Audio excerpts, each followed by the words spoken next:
Hello everyone. Indefinite integrals की series हमने start करी थी, जिसमें लास्ट क्लास में हमने इंटीग्रल्स के बारे में पढ़ा था, बेसिक इंटीग्रल्स देखा था क्या होता है और इंडेफिनिट इंटीग्रल्स को समझा था। लास्ट क्लास में मैंने आपको एक क्वेश्चन दिया था और मैंने कहा था इसे ट्राई करें। तो आई होप आपने ट्राई किया होगा। तो चलिए देखते हैं इसका सोल्यूशन क्या है।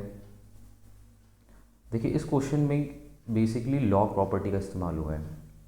पहली जो प्रॉपर्टी इस्तेमाल हुई है लॉग की, फर्स्ट प्रॉपर्टी जो लॉग की इस्तेमाल हुई है वो let's suppose m log a base and value the x which is equals to log base a x raised to power m। ठीक है। और जो दूसरी प्रॉपर्टी इस्तेमाल हुई है वो है a log a x which is equals to x। अभी लॉग पे बात करेंगे क्या होता है लॉग। जिन बच्चों को लॉग के बारे में नहीं पता, उसमें थोड़ा सा इंट्रोडक्शन मैं दूंगा लॉग का क्या होता है। सबसे पहले इस क्वेश्चन को देख लेते हैं। देखिए यहाँ पे क्या है, m की जगह क्या है 3। इस प्रॉपर्टी फर्स्ट प्रॉपर्टी के हिसाब से देखिए तो इसको मैं लिख सकता हूँ the integration of a log a x raise to power 3 into में dx। और अब अगर आप इसको देखें, अब मैं सेकंड प्रॉपर्टी का इस्तेमाल करने वाला हूँ।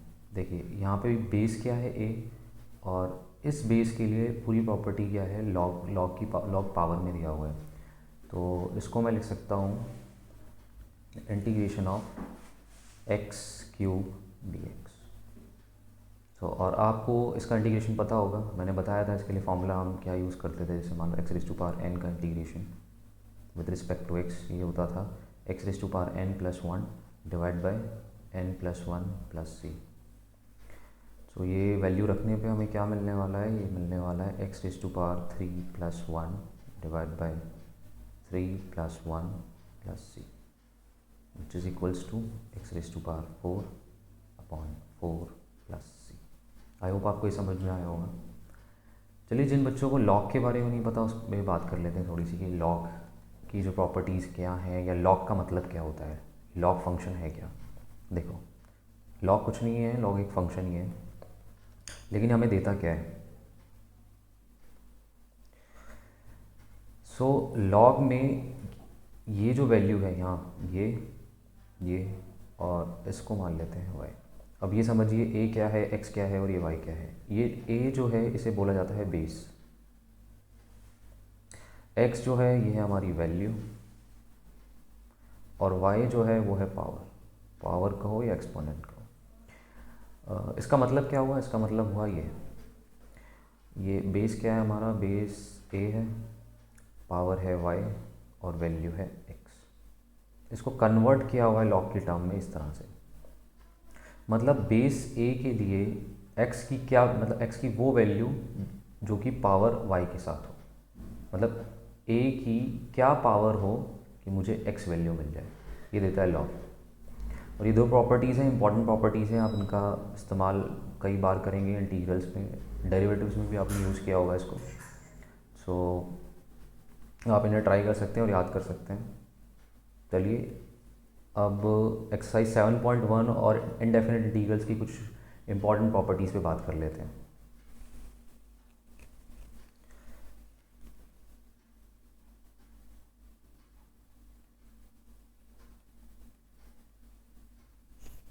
Properties of indefinite integral. Properties of indefinite integrals में आज जो बेसिक प्रॉपर्टी हम पढ़ने वाले हैं वो है, जैसे मान लीजिए आप इंटीग्रेशन कर रहे हैं एफ एक्स प्लस जी एक्स। आपके पास दो फंक्शन है और दोनों के कॉम्बिनेशन का आप इंटीग्रेशन कर रहे हैं। तो आप क्या कर सकते हैं, आप इनको स्प्लिट कर सकते हैं।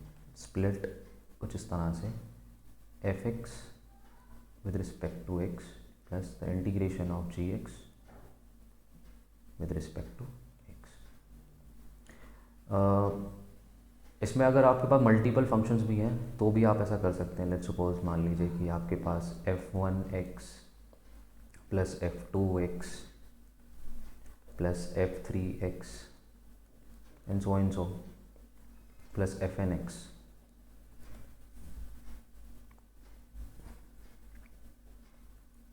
dx। तो आप इसको स्प्लिट कर सकते हैं f1x with respect to x plus integration of f2x with respect to x plus f3x integration of f3x with respect to x and so plus fn x integration with respect to x। चलिए इन दोनों properties पे कुछ question देख लेते हैं। So the first question is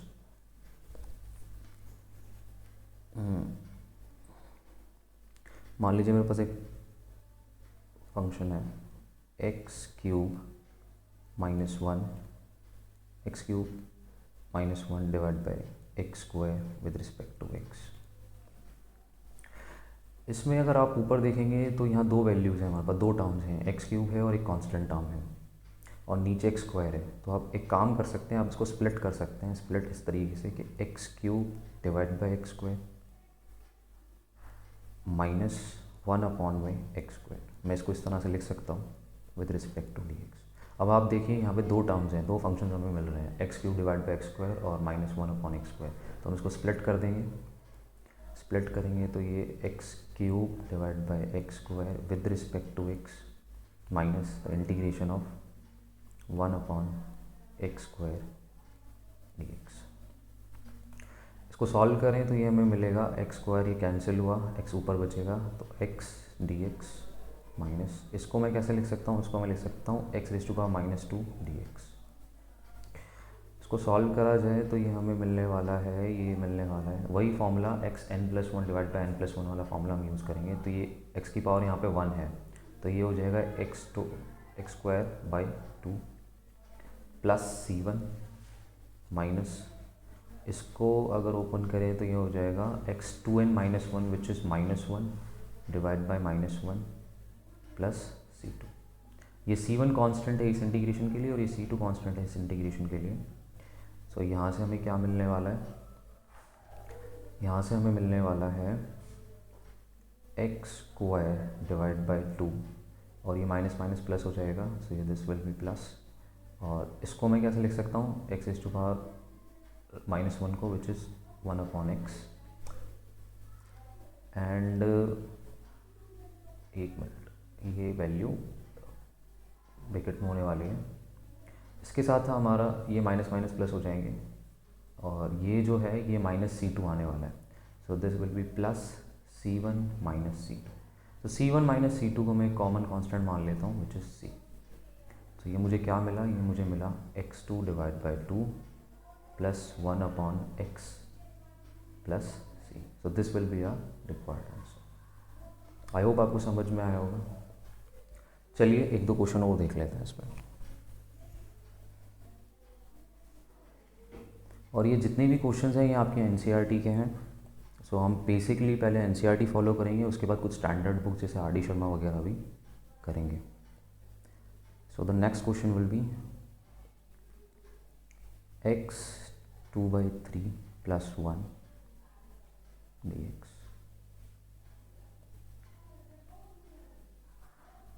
इसमें भी आप देख सकते हैं एक ये टर्म है और ये दूसरी टर्म है, हम इसको स्प्लिट करेंगे तो ये हमें मिलेगा x 2/3 dx plus 1 into dx। इसके लिए वही स्टैंडर्ड फार्मूला xn+1, n क्या है हमारे पास 2/3 plus 1 divide by 2/3 plus 1 plus c1 plus 1 जो है इट्स अ कांस्टेंट टर्म है, और कांस्टेंट टर्म जब भी होती है तो इसका मतलब 1 की जगह तो कुछ भी नहीं है, मतलब 1 ही है और कुछ नहीं है। तो ओवरऑल मैं इसको क्या लिख सकता हूँ, मैं इसको इंटीग्रेशन dx ही लिख सकता हूँ। और dx का जो इंटीग्रेशन होता है आपको पता होना चाहिए, जो dx का इंटीग्रेशन होता है वो होता है x। जो भी वेरिएबल है जिसके रिस्पेक्ट में भी हम कर रहे हैं, अगर वहाँ पे सिर्फ वही वेरिएबल है तो उसका जो इंटीग्रेशन होगा वो x होने वाला है, ठीक है, मतलब x प्लस c। तो यहाँ से ये मुझे क्या मिलने वाला है, ये मुझे मिलने वाला है x, इसका एलसीएम लेंगे तो ये मिलेगा 5/3 डिवाइड बाई 5/3 प्लस c1 और इसकी वैल्यू हो जाएगी, इसको c2 मान लेते हैं, x plus c2। So the answer will be, ये ऊपर जाके 3/5 x raise to power 5/3 plus x plus c1 plus c2, and this will be a c. So 3/5 x 5/3 plus x plus c. I hope आपको समझ में आया होगा। c1 और c2 का एडिशन मैंने एक कांस्टेंट टर्म मान लिया c। सो इस तरह से आप क्वेश्चंस कर सकते हैं। चलिए एक नेक्स्ट प्रॉपर्टी की बात कर लेते हैं।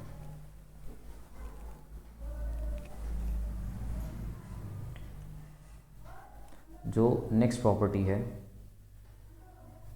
प्रॉपर्टी जो है वो है, लेट्स सपोज आपके पास एक फंक्शन है f(x), जिसको हम इंटीग्रेट कर रहे हैं विद रिस्पेक्ट टू x, और उसके साथ एक कांस्टेंट टर्म है k हमारा एक कांस्टेंट टर्म है,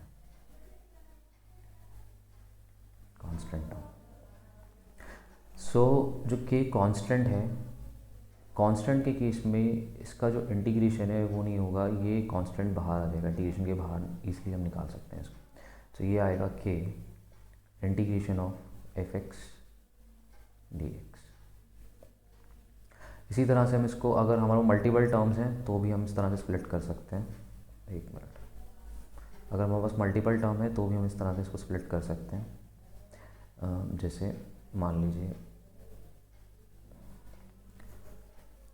k1 f(1x)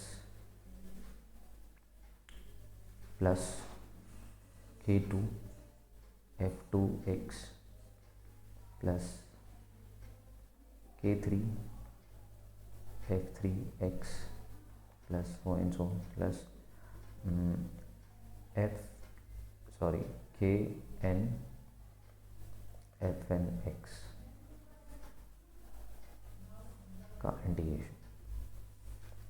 तो ये मुझे क्या मिलने वाला है, ये मुझे मिलने वाला है k1 बाहर आ जाएगा, ये मिलेगा f(1x) dx plus k2 integration of f(2x) dx plus k3 integration of f(3x) dx plus kn integration of f(n)x dx। So एक क्वेश्चन देख लेते हैं इसमें। देखिए, integration of x raise to power 3/2 plus 2 e raise to power x minus 1/x dx। सो यहाँ से हम इसको स्प्लिट करेंगे, पहले स्प्लिट करेंगे तो यहाँ मुझे मिलेगा x 3/2 dx plus integration 2 e raise to power x dx minus 1/x dx।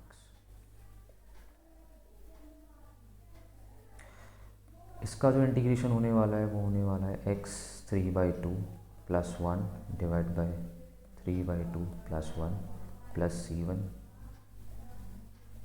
Plus, अब इस केस में हम क्या करेंगे, देखिए ये 2 कांस्टेंट है तो ये 2 इंटीग्रेशन से बाहर आ जाएगा, integration of e raise to power x dx minus, और इसका जो इंटीग्रेशन होता है, ये फॉर्मूला है, आप याद कर लीजिएगा ये फॉर्मूला। ये जो फॉर्मूला है वो ये है कि इस 1/x का जो इंटीग्रेशन होता है वो होता है log mod x plus c3 से नोट कर रहा हूँ मैं इसको। तो ये मुझे मिलेगा log mod x plus c3। ये इसकी वैल्यू आने वाली है x 5/2 डिवाइड बाय 5/2